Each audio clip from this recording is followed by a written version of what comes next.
Imagine hearing Kenjiro Tsuda's voice, or even his likeness, hearing his voice and thinking to yourself, that's just a generic male voice. That wouldn't draw in or capture viewership.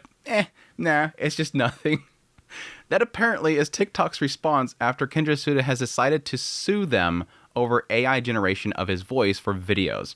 It seems like the claim is to have the videos themselves removed, but there could be a lot of also estimated damages and whatnot that'll be included in this. And of course, TikTok's trying to fight back to claim that, that's not really that important. Kenjiro Tsuda of all voices apparently is not important. You all knew that I was going to cover this, right? Kenjiro Tsuda is legit my man crush. Like, if I know that he's in a show, I'm watching it.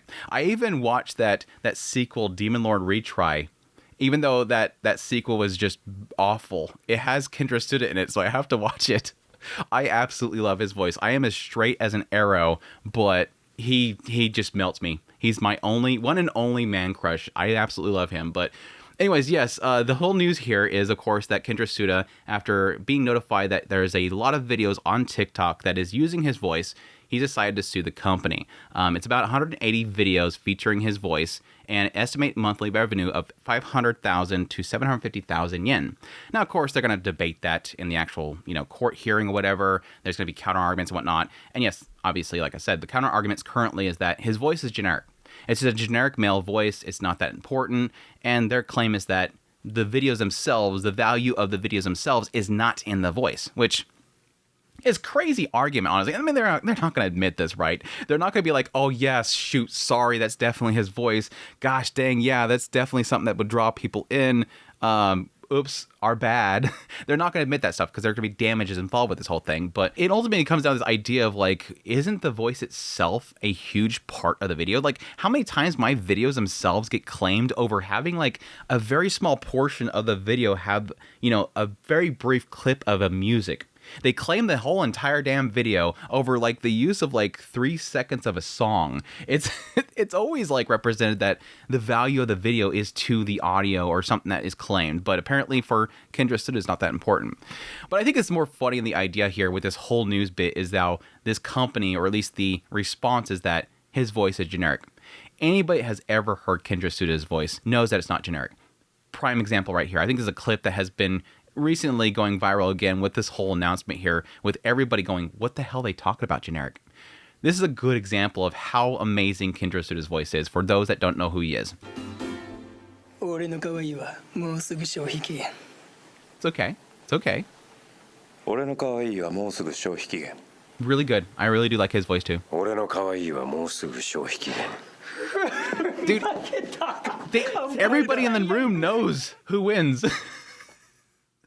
The other guys are like, oh gosh, in my heart, like, he literally just swoons everybody. There's a reason why on his social media account, on regular, he'll say, good morning, let's work really hard, Kenjiro Tsuda's voice. Like, he puts in caption, read this in my voice, because that's him. And that's the sad reality of this whole thing, because obviously this whole thing is going to bring up the constant debate of AI and whatnot. I've always stated over and over again that I feel like AI, unfortunately for a lot of cases, AI is inevitable. It's not a matter of if, it's a matter of when. It's not a matter of if, we're going to all be replaced by AI, all jobs are going to be replaced by AI. It's a matter of when.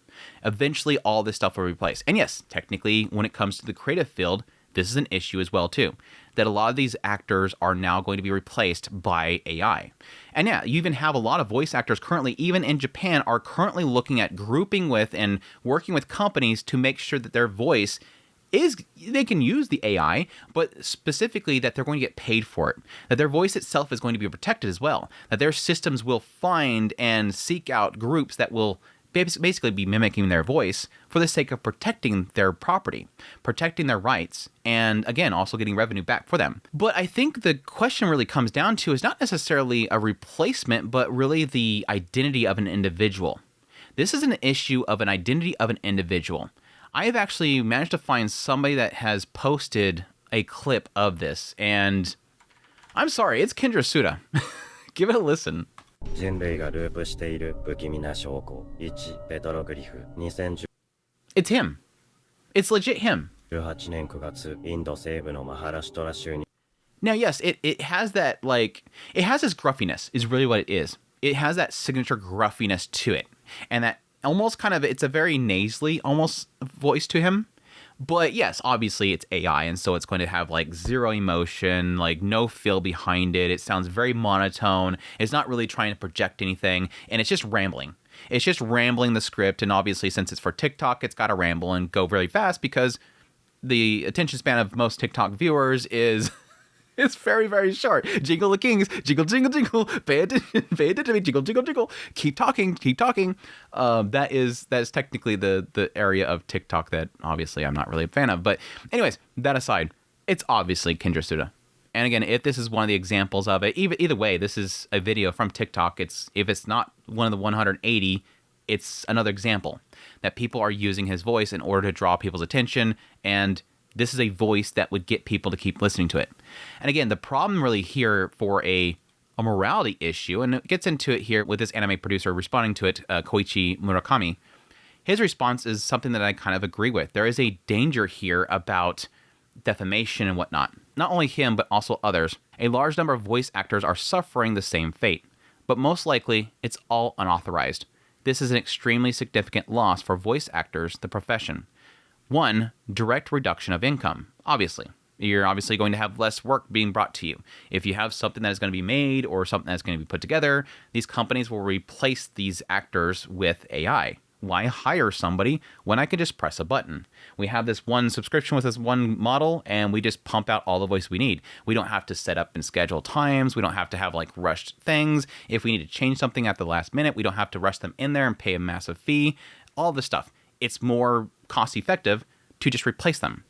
But again, there's the issue there where I think a lot of people would argue, too bad. A lot of industries have seen things completely shift due to innovations.